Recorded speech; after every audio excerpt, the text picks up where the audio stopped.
6 juillet 1940. Berlin n'a jamais réservé un tel accueil à un chef victorieux. Adolf Hitler, le maître de l'Allemagne, vient d'anéantir la France, qui avait, croyait-on, seulement 6 semaines plus tôt, la première armée du monde. Comment, dans cette année 1940, notre destin a basculé, quand Hitler a déchaîné l'apocalypse en attaquant à l'ouest.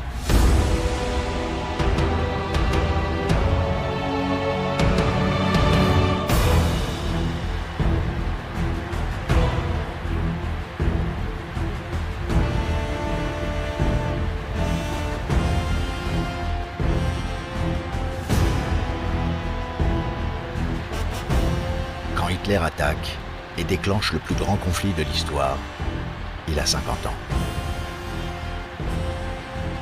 Caporal pendant la Grande Guerre, militant nationaliste, raciste et violent, il réussit en 1933 à s'emparer du pouvoir en Allemagne. Avec ses complices, comme le populaire pilote de chasse Hermann Göring, désormais chef de la force aérienne, la Luftwaffe. Hitler a le soutien de l'armée et du peuple allemand.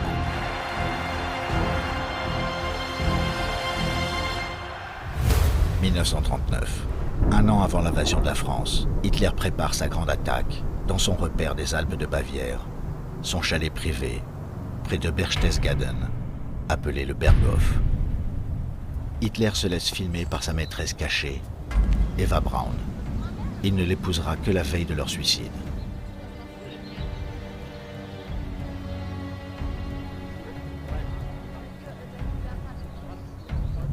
Lui s'estime marié à l'Allemagne. Hitler passe la moitié de l'année dans ce décor idyllique, protégé par les fanatiques en uniforme noir de la SS, capable de tous les crimes. Au Berghof, Hitler reçoit ses ministres, les chefs d'États étrangers, les vedettes de cinéma. Mais aussi il se détend, en écoutant son chanteur favori, le célèbre ténor Joseph Schmidt, qui est juif et qui s'est enfui d'Allemagne. Car Hitler a fondé son régime sur le racisme, l'antisémitisme.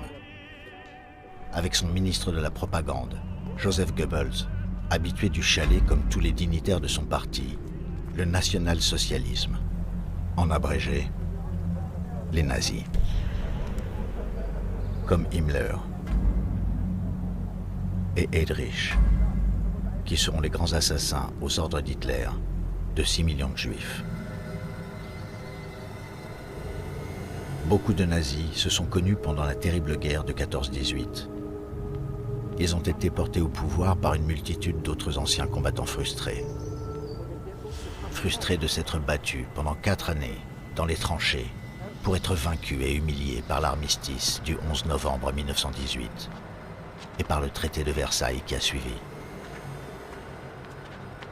Tout cet entourage d'Hitler rêve à la revanche, l'organise, la prépare, avec les familles, les enfants, qui font tous partie des jeunesses hitlériennes. L'Allemagne doit être saine et sportive, comme Eva Braun. Hitler correspond-il à ce modèle pour l'Allemagne? Pas vraiment. Hitler n'est pas un grand blond, de pure race aryenne, le mythe des nazis d'origine nordique. Son physique est banal. Avec sa célèbre petite moustache, il sera ridiculisé par Chaplin dans son film Le Dictateur.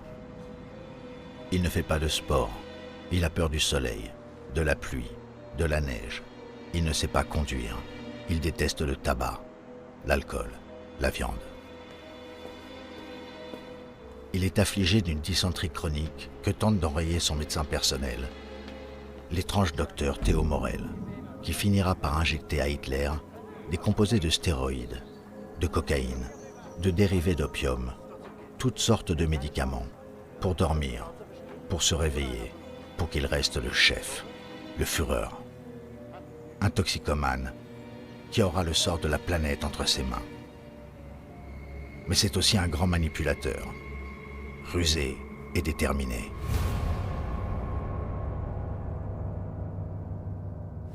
Été 1939.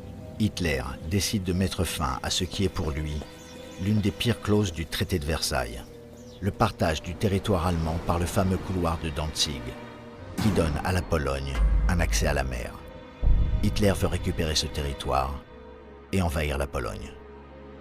Mais pour éviter une guerre avec Staline, le tyran de la Russie communiste, Hitler envoie à Moscou son ministre des Affaires étrangères, Joachim von Ribbentrop.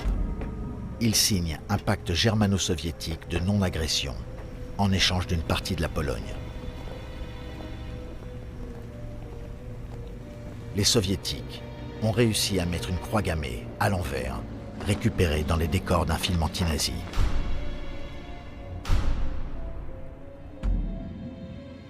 Que Staline ait pu conclure ce traité avec ses pires ennemis provoque chez les communistes, surtout en France, dans ces derniers congés payés de l'été 39, une grave crise de conscience.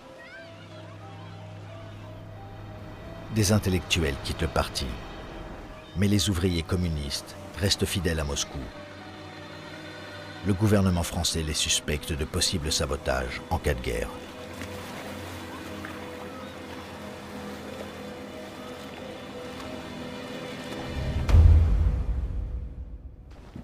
Du côté des fascistes italiens, le pacte germano-soviétique choque aussi. Le meilleur allié du Führer, Benito Mussolini, son modèle, proteste contre ce revirement d'Hitler et lui écrit « La Russie était l'ennemi numéro 1 du monde. Elle ne peut pas être devenue l'ami numéro 1. » Hitler répondra froidement « Je considère que l'existence d'une armée allemande suffisamment forte permet de parer à toute éventualité à l'Est. » Et Hitler attaque la Pologne le 1er septembre 1939. 2 jours plus tard, le 3 septembre, la France et l'Angleterre, liées à la Pologne, entrent dans le conflit. La Deuxième Guerre mondiale vient d'éclater.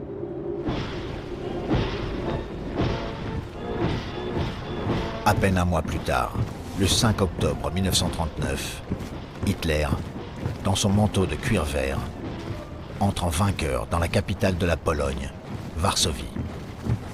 Les Alliés n'ont pas bougé.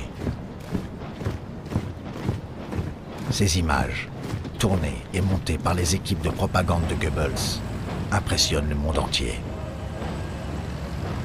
Voilà ce qu'est devenue la force allemande, forgée par les nazis. Hitler a réussi à créer chez ses soldats une véritable vénération. Il dit « Chacun doit avoir l'impression que je l'ai distingué personnellement. »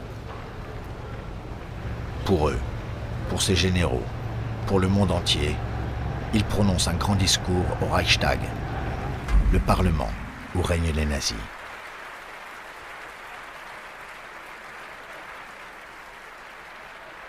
Ein November 1918 wird sich in der deutschen Geschichte nicht mehr wiederholen. Die Hoffnung auf eine Zersetzung unseres Volkes aber ist kindlich. Herr Churchill mag der Überzeugung sein, dass Großbritannien siegen wird. Ich zweifle keine Sekunde, dass Deutschland siegt. Hitler contre Churchill. La lutte à mort commence. Churchill écrit « L'abîme s'est ouvert, et dans cet abîme s'avance un fou au génie féroce, incarnation des haines les plus virulentes qui rongent le cœur humain, le caporal Hitler. » Churchill a 66 ans. Descendant de l'illustre famille du duc de Marlborough, il est élevé, comme il se doit, pour devenir officier de cavalerie. Mais il sera journaliste. Avec le soutien de sa brillante épouse Clémentine, il sera député conservateur, ministre, et luttera contre toutes les dictatures. À la déclaration de guerre, il est premier lord de l'amirauté, c'est-à-dire ministre de la marine. Il incarne la résistance au nazisme, ce qui fait dire à Göring « Churchill dans le gouvernement, Cela veut dire que maintenant nous sommes vraiment en guerre avec l'Angleterre. Churchill a toujours protesté contre la faiblesse des démocraties. Quand Hitler a réarmé l'Allemagne en violation du traité de Versailles,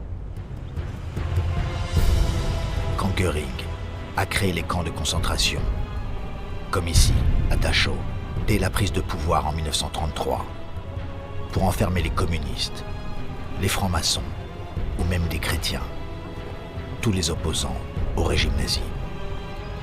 Göring s'est fait le complice de toutes les persécutions.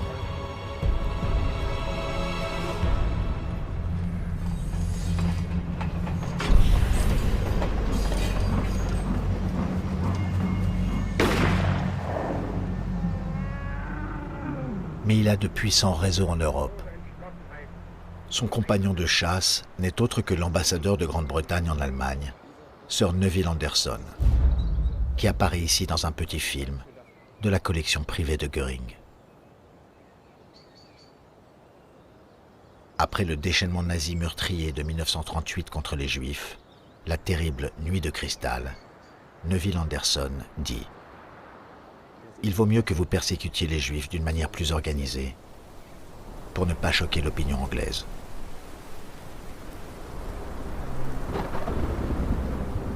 Sir Neville Anderson est rappelé à Londres à la déclaration de guerre. Il écrit un livre au titre révélateur, L'échec d'une ambassade. Cette déclaration de guerre est pour lui un drame. Il avait toujours prôné une politique d'apaisement, comme une partie de la haute société britannique, sympathisante des nazis.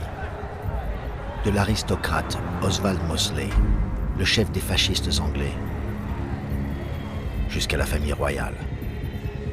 Le frère du roi George VI, le duc de Windsor, avait fait le voyage au chalet d'Hitler, qui rêvait d'entente avec l'Angleterre. Le Führer avait aussi reçu longuement une autre héritière de la noblesse anglaise, Unity Mitford, 23 ans, qui écrit « Rencontrer Hitler est le plus beau jour de toute ma vie. Les Anglais n'ont aucune notion du danger juif. Nous pensons avec joie au jour où nous pourrons dire « L'Angleterre aux Anglais, dehors les Juifs, Heil Hitler !» Pour moi, il est le plus grand homme de tous les temps.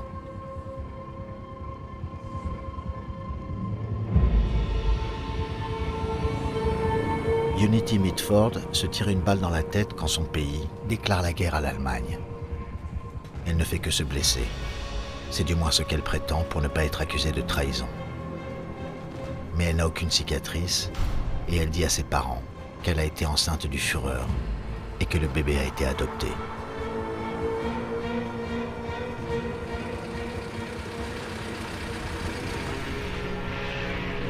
Depuis le début de la guerre, la Grande-Bretagne a envoyé dans le nord de la France un corps expéditionnaire que la propagande de l'époque salue avec chaleur. Comme il y a 25 ans, la Grande-Bretagne et la France sont côte à côte, unies par une affection profonde.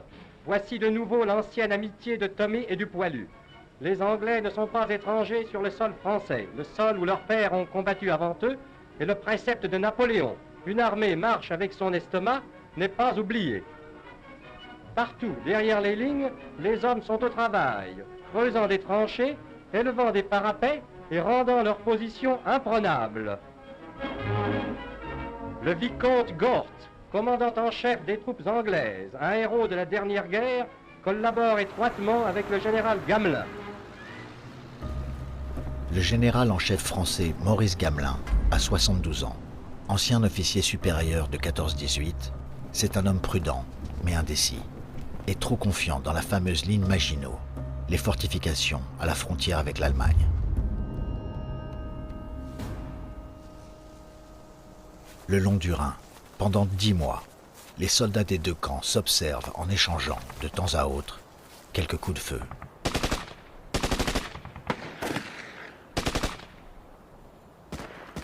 Les Français l'appellent la drôle de guerre. Traduction de l'anglais Funny War, la fausse guerre. Et les Allemands, la Sitzkrieg, la guerre assise. Mais pour combien de temps ? les Français sont obsédés par les hécatombes de 14-18 et traversés par des courants pacifistes ou même favorables au nazisme. Depuis l'affaire Dreyfus, à la fin du XIXe siècle, l'antisémitisme est une des composantes de la vie politique française. Une certaine élite lutte en faveur de l'Allemagne nazie. Louis-Ferdinand Céline, considéré comme l'un des plus grands auteurs français, écrit « Je me sens très ami d'Hitler, très ami de tous les Allemands. Je trouve que ce sont des frères, qu'ils ont bien raison d'être racistes. Ça me ferait énormément de peine si jamais ils étaient battus. Je trouve que nos vrais ennemis, c'est les Juifs et les francs-maçons. C'est un crime que l'on nous oblige à porter les armes contre des personnes de notre race qui ne nous demandent rien. »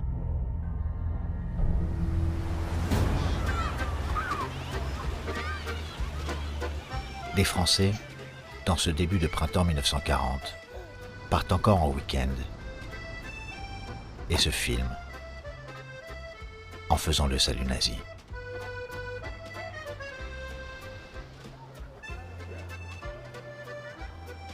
Mais la plupart vivent dans l'illusion que la vraie guerre n'aura jamais lieu. Le paisible Fernand Bignon, photographe à Gisors, continue son travail de portraitiste de Normand tranquille. Il filme aussi sa fille, Jacqueline, 10 ans, curieuse des motocyclistes anglais et de nombreux soldats français qui flânent dans les rues encombrées de matériel militaire. Et les Allemands. La plupart pensent qu'Hitler a rétabli l'ordre, chassé les communistes, supprimé le chômage. Et ils sont indifférents au sort des Juifs.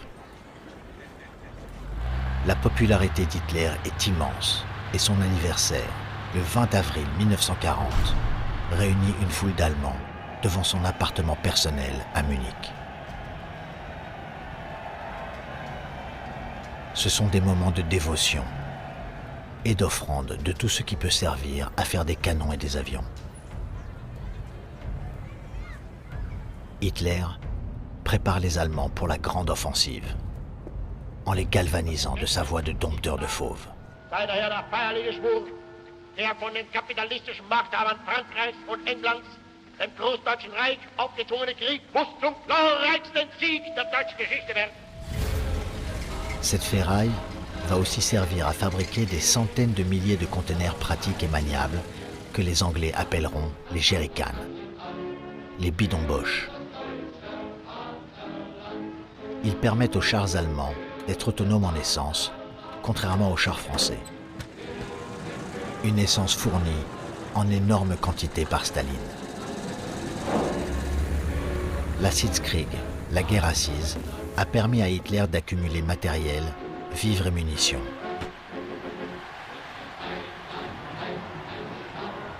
Goebbels, génie de la propagande au service du mal, montre en boucle aux Allemands la force et la puissance du Reich.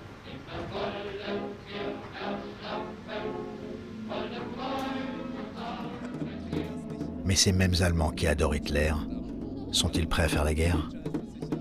Pas tous. En Allemagne également, le souvenir terrifiant de 14-18 ne rend pas les mères heureuses de voir leur fils de 20 ans revêtir de nouveau l'uniforme et partir au combat. Pas plus que les fiancés et les épouses. La plupart de ces soldats sont fanatisés. Et pour éviter toute forme d'angoisse ou d'hésitation, sont distribués 35 millions de tablettes de pervitine, la méthamphétamine, qui supprime le doute, la peur et la fatigue. Le soir du 9 mai 1940, la veille de l'attaque à l'ouest, les parachutistes de la 7e division aérienne vont partir au combat.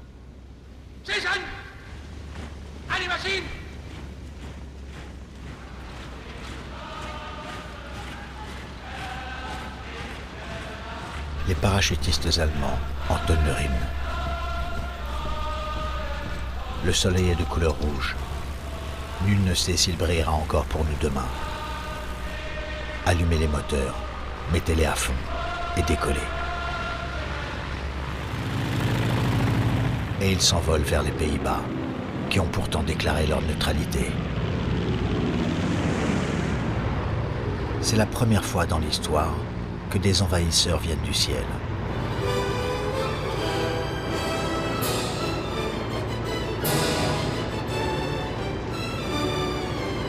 Pour Goebbels, chaque image compte, et le message ici est pour les Anglais. Votre île n'est plus à l'abri derrière votre marine. Le 10 mai, à l'aube, un para-allemand fonce vers le grand pont stratégique hollandais de Moerdijk pour désamorcer d'éventuelles charges explosives. Les autres paras tuent les défenseurs alertés et les explosifs sont neutralisés.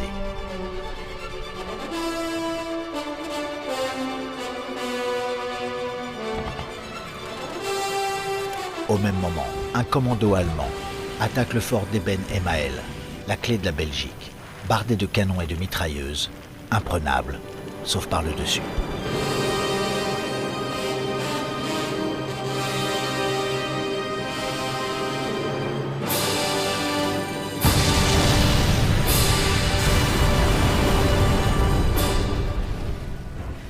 Au même moment, Hitler est dans son train, qui l'emmène à son quartier général avancé, au nom de code Felsnest, nid d'aigle rocheux, à la frontière des Pays-Bas et de la Belgique.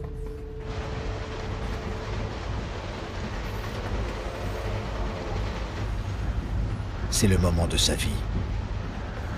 Ce petit matin du 10 mai 1940, Hitler lance ses bombardiers sur les Pays-Bas et déclenche l'invasion du Luxembourg et de la Belgique.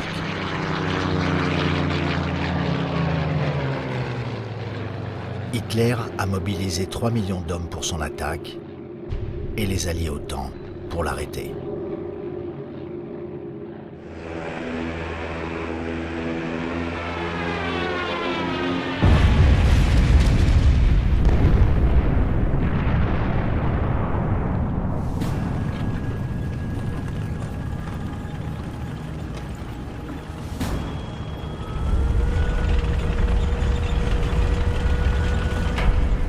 Hitler dit « Je n'avais pas fermé l'œil de la nuit, mais à 7 heures, j'ai reçu la nouvelle.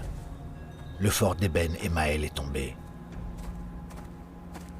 Pour Hitler, cette attaque de la Belgique n'est pas la répétition de celle de 1914. Il a un autre plan, mis au point avec le général von Manstein. Hitler et son chef d'état-major Keitel voient se dessiner sur la carte ce qu'ils espéraient.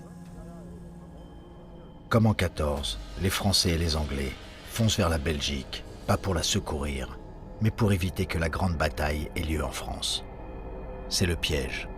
La véritable offensive allemande doit passer à travers les Ardennes et foncer vers la mer, dans une grande manœuvre d'encerclement. Hitler dit « Lorsque j'ai appris que l'ennemi avançait sur l'ensemble du front, j'aurais pu en pleurer de joie. Ils étaient tombés dans le piège. Les Français qui entrent en Belgique portent la même capote que les soldats de 14-18, le même casque, le même fusil. Et ils ont le même courage. Ils ont autant de chars que les Allemands. Certains très performants, mais dispersés sur l'ensemble du front. Ils ont une artillerie puissante, mais des communications préhistoriques. Des estafettes pour porter les messages. Alors que les Allemands ont partout des radios et des machines de cryptage, comme la fameuse Enigma.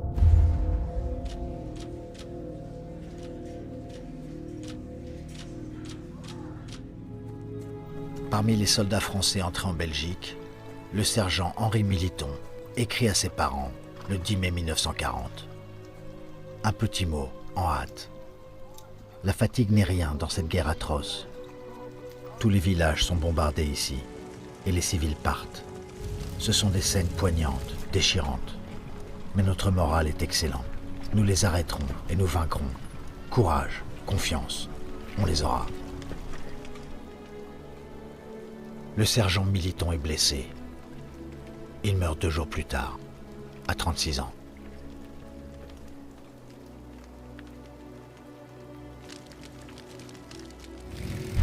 Aux Pays-Bas, l'armée allemande continue son avance vers Rotterdam, le grand port de la mer du Nord.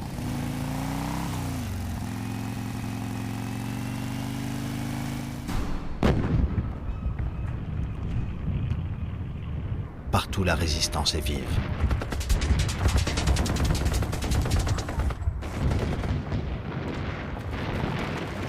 Les Allemands ont des blessés, rarement filmés, comme ici, dans une unité SS qui fait son apparition sur le front.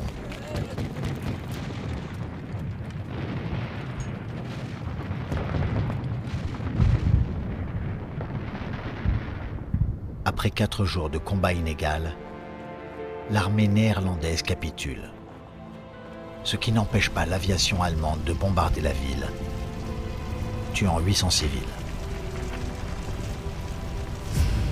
Rotterdam, ville martyre de la guerre, après Varsovie.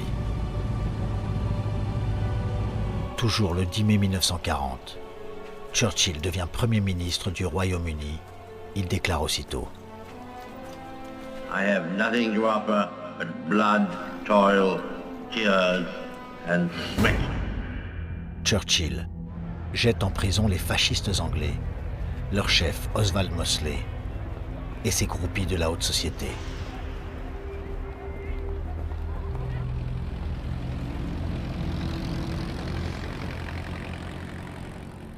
Le 10 mai 40, en Belgique, la vie s'est arrêtée.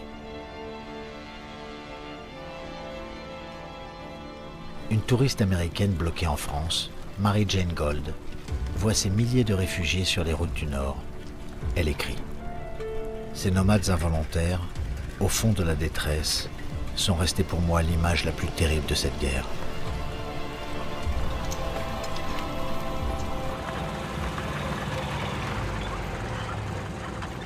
Les Allemands rencontrent une résistance inattendue des Belges qui culmine à Louvain, célèbre pour son université, fondée en 1425.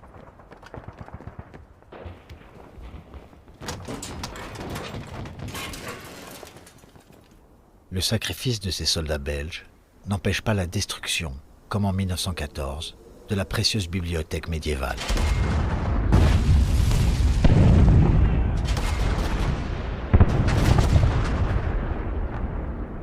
« 900 000 ouvrages partent en fumée. »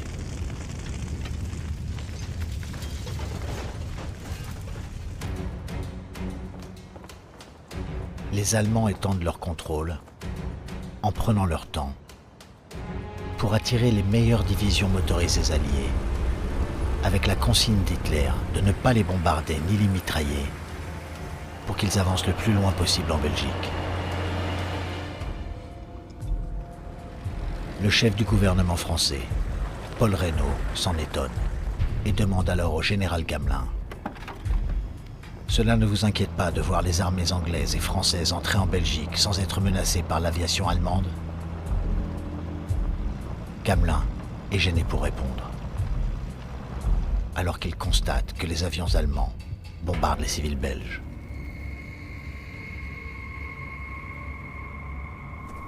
Hitler garde la plus grande partie de son aviation pour le combat décisif qu'il prépare avec Göring, le chef de la Luftwaffe, l'arme aérienne. Göring, depuis 1935, veut faire de l'Allemagne une nation aéronautique. Dès l'enfance, beaucoup d'écoliers de la Hitlerjugend et les étudiants s'initient au pilotage, fanatisés par Hitler, qui dit: « Mon armée est réactionnaire, ma marine est chrétienne, seule mon aviation est nationale-socialiste. »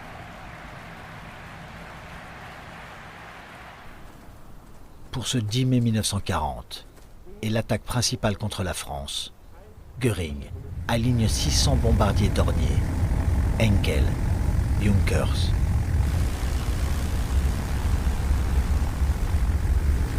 « 500 chasseurs Messerschmitt et une multitude de bombardiers en piqué, les Stuka.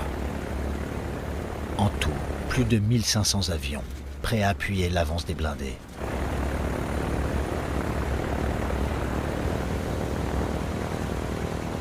Alors que les Alliés sont en Belgique, le piège d'Hitler se referme.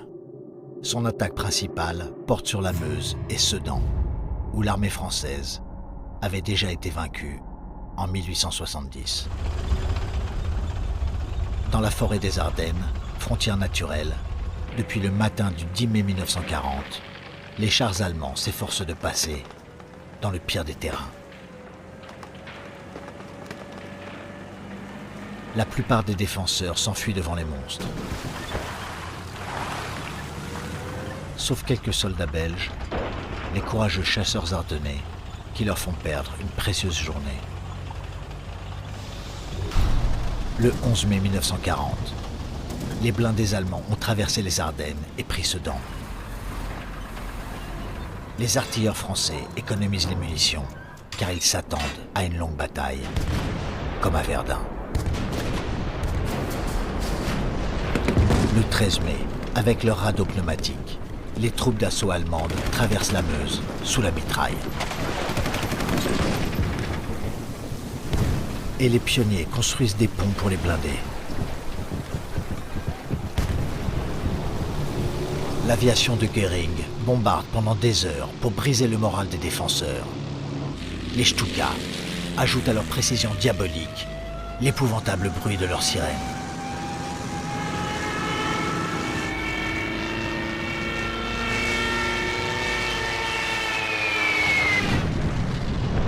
Le lieutenant Henri Michard était en dessous. Il raconte. Le sifflement grossit, s'approche. On se sent visé personnellement. On attend, les muscles raidis. Les explosions, un bruit de tonnerre.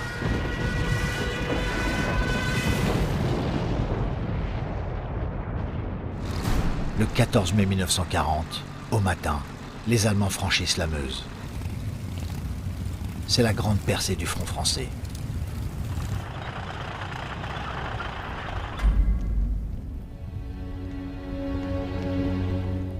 Pourquoi l'aviation française n'a pas pu empêcher le désastre? En fait, elle a tout tenté. Mais là aussi, le combat est inégal. 1000 avions français contre 3000 Allemands. 1 contre 3.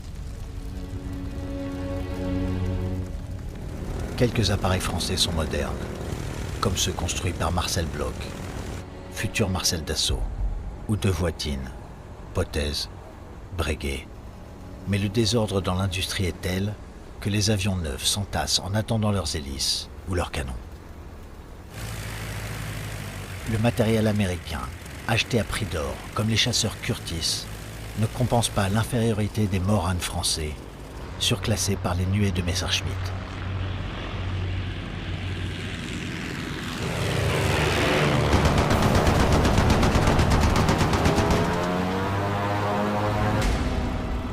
Le 15 mai, 5 jours après le début de l'offensive allemande, le chef du gouvernement français, Paul Reynaud, téléphone à Churchill pour lui dire « Nous sommes battus. Nous avons perdu la bataille. »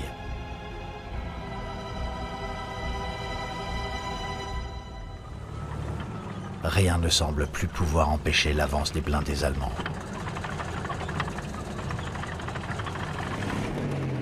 Alors Churchill accourt à Paris, où le général Gamelin lui donne ses raisons du désastre. Gamelin dit « Infériorité numérique, infériorité d'équipement, infériorité de méthode. Beaucoup de soldats français de la Meuse et de Sedan doivent se rendre. » Le grand historien Marc Bloch, qui sera fusillé par les nazis, écrit « Nos chefs ne se sont pas seulement laissés battre, ils ont, très tôt, estimé naturel d'être battus. Ce 16 mai 1940, dans Paris, vide et menacé, Churchill voit les sacs de sable autour des monuments et de la fumée sortir des ministères qui brûlent leurs archives. Le lendemain, le 17 mai, Paul Reynaud limoge Gamelin et le remplace par deux gloires de la Première Guerre mondiale. Le général Weygand, 73 ans, commandant en chef, et le maréchal Pétain, le vainqueur de Verdun, 84 ans. Weygand est très critique. Il dit « Nous sommes partis à la guerre avec une armée de 1918 contre une armée allemande de 1939. C'est pure folie. » Ce 17 mai 40, la Belgique est abandonnée par les armées alliées et les Allemands avancent sur Bruxelles. Le roi des Belges, Léopold III, déclare sa capitale ville ouverte pour qu'elle ne subisse pas le même sort que Rotterdam.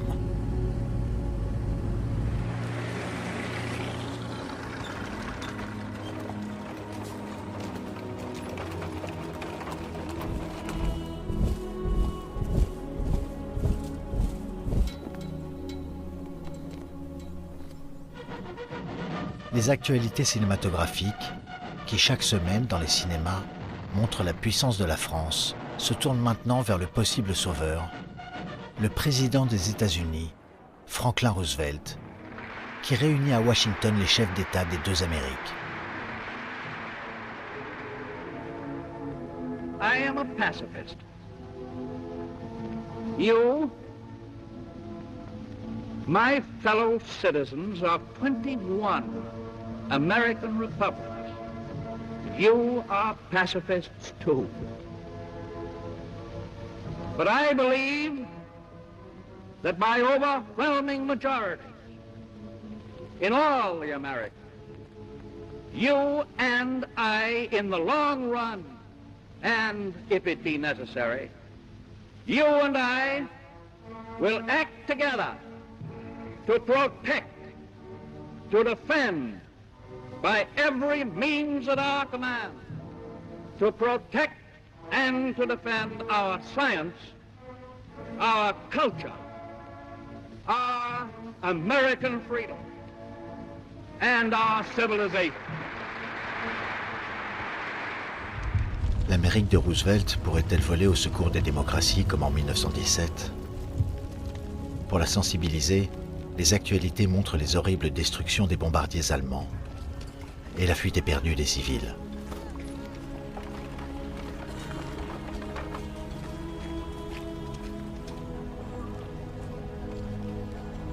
Et les soldats morts, déjà plus de 20 000.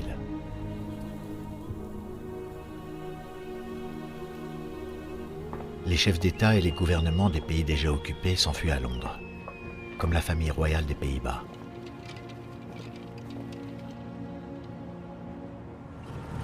Les blindés allemands foncent, comme à la parade. Après à peine une semaine de combat, l'état-major allemand s'inquiète. Ils vont trop vite. La 7e Panzer du général Rommel est appelée la division fantôme parce que personne ne sait où elle est. Ils vont trop loin, dit le commandement. Ils pourraient se faire attaquer sur les flancs.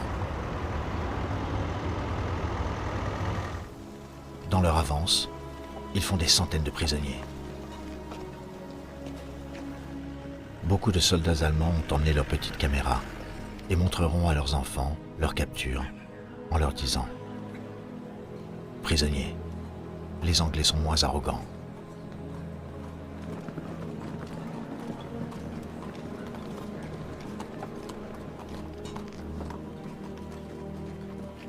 Les Belges, avec leur étrange pompon au calot.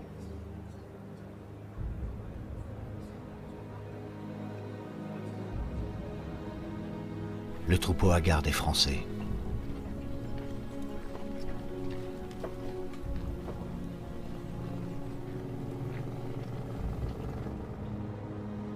Et il filme beaucoup les réfugiés.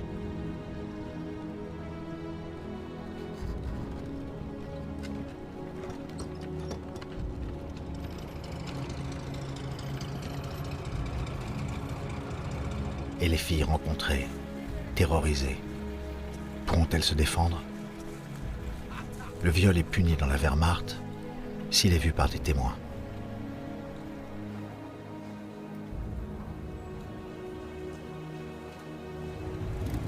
Encore loin du front, à Gisors, en Normandie, le photographe et cinéaste amateur Fernand Bignon filme ce qui s'appelle désormais l'Exode. Comme celui de la Bible, 10 millions de personnes s'enfuient vers l'ouest et le sud. Le plus grand déplacement de masse du siècle.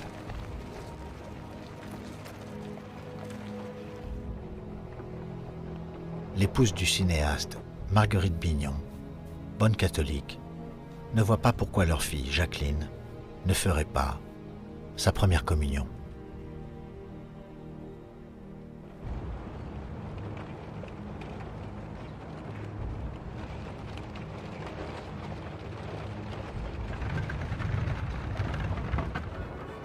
Mais c'est aussi un défi au malheur pour toutes les familles de Gisors et une prière fervente pour le salut de la France. À Notre-Dame de Paris, M. Paul Reynaud, président du Conseil, entouré de plusieurs membres du gouvernement, assiste à une cérémonie dont Monseigneur Bossard dégage le sens en termes émouvants. Nous demandons à Dieu la victoire, dit-il, pour garder au monde les valeurs spirituelles sans lesquelles il n'y a pas de raison de vivre. Protéger Paris. Tel est maintenant l'ordre donné à toutes les unités, comme la 4e division cuirassée, inspectée quelques mois plus tôt par le président de la République, Albert Lebrun. Il a rencontré le colonel de Gaulle, qui a écrit des ouvrages sur l'emploi des blindés, mis en pratique surtout par les Allemands. Il est prêt pour l'attaque. Il écrit à son épouse, Yvonne de Gaulle, « J'ai confiance. Nous parviendrons à dominer les Allemands. »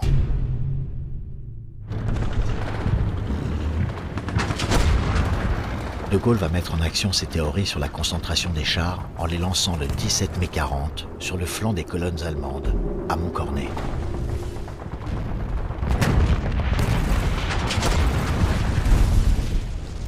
Mais la puissance de l'ennemi entraîne l'ordre de repli.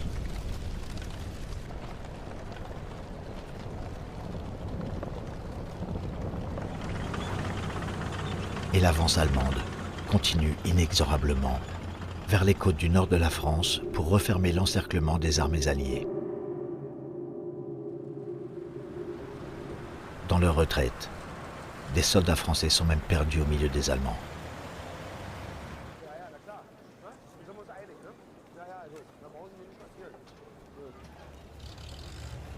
Ou égarés, dans le chaos de l'Exode, comme le marin Pierre Paillon, témoin du drame des civils.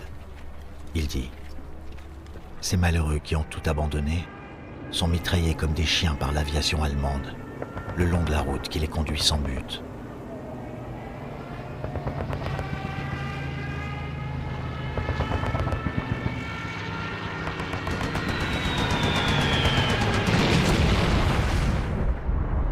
Ces mitraillages tuent 20 000 civils français, 6 000 Belges et 2 000 Néerlandais.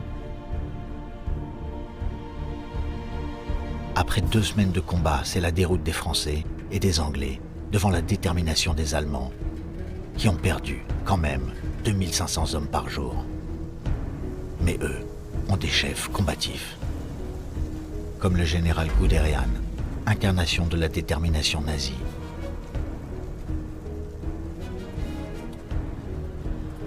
Il a juré fidélité à Hitler, comme tous les autres brillants chefs de guerre, comme Rommel, comme tous les aristocrates au service du Führer. Ils iront jusqu'au bout de l'enfer pour Hitler et seront complices de tous ses crimes. Les généraux comme leurs soldats.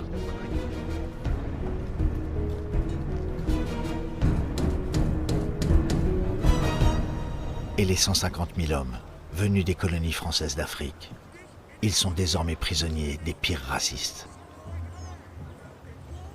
Le lieutenant Karl-Heinz Mende, de la 3e division d'infanterie, écrit: quelles images indignes que ce mélange de races au visage borné et ricanant.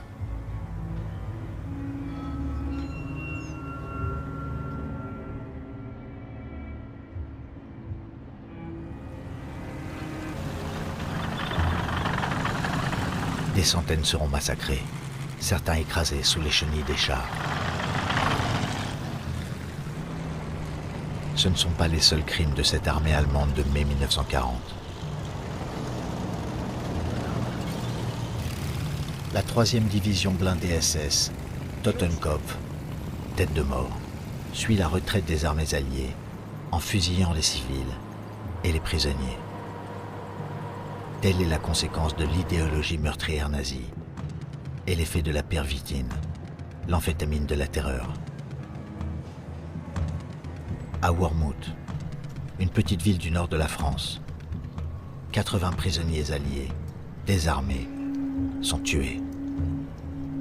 Au hameau Le Paradis, le mal nommé, 95 soldats britanniques prisonniers sont assassinés par les SS du général Sepp Dietrich, 48 ans, inscrit au parti nazi depuis 1926, principal assassin de la Nuit des longs couteaux de 1934, et familier de la terrasse du chalet du Führer. Ce criminel de guerre laissera une trace sanglante sur tous les fronts du Reich, mais ne sera condamné après-guerre qu'à quelques années de prison. « 24 mai 1940.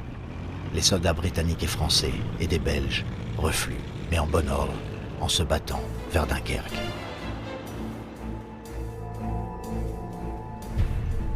À Londres, un chat noir passe devant le 10 Downing Street, siège du gouvernement. Un mauvais présage pour le ministre de la Défense, Anthony Eden, et les généraux britanniques, convoqués par Churchill. Tous estiment que la guerre est perdue en France et qu'il faut évacuer d'urgence les soldats britanniques. Mais certains pensent qu'il faut aller plus loin, faire la paix avec Hitler, comme tout un groupe de députés autour du ministre des Affaires étrangères, Lord Halifax, qui déclare « Cela épargnerait au pays un désastre inévitable ». Dans ces heures sombres, Churchill hésite. Un député travailliste, Harold Nicholson, écrit alors « Son regard est agressif et tragique et reflète à la fois la résolution et le désespoir. » Churchill ne cède pas, il dit « Négocier avec Hitler voudrait dire lui livrer notre flotte, nos bases navales, devenir un pays esclave. »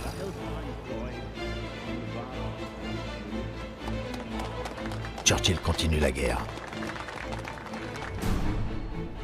Et il décide d'abord, en catastrophe, l'opération Dynamo.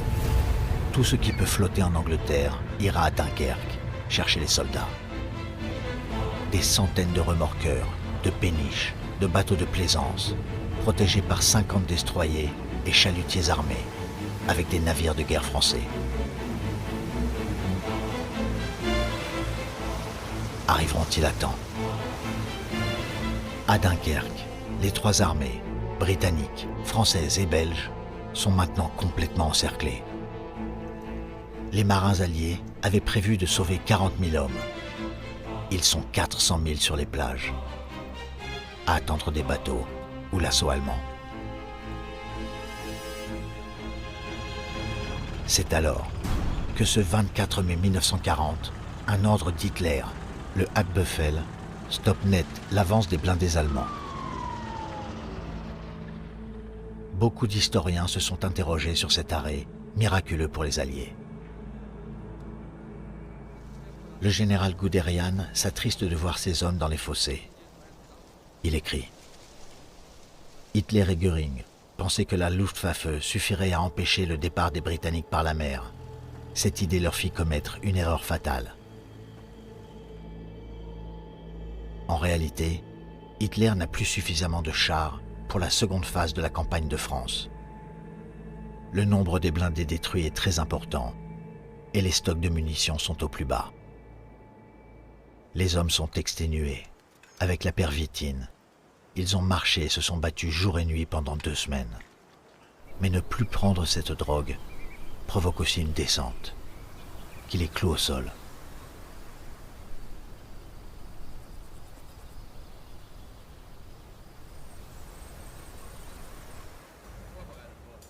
l'ordre d'arrêt est aussi critiqué par les officiers qui pensaient parachever leur victoire dans un bain de sang.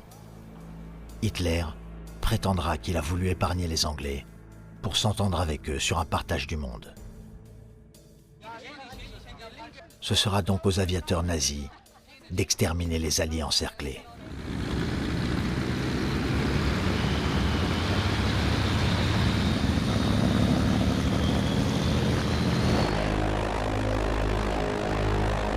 Leur objectif, les plages de Dunkerque, avec ses masses d'hommes et la flotte alliée qui vient d'arriver. Les premiers embarquements ont commencé, mais ces malheureux ont-ils une chance d'échapper au Stuka?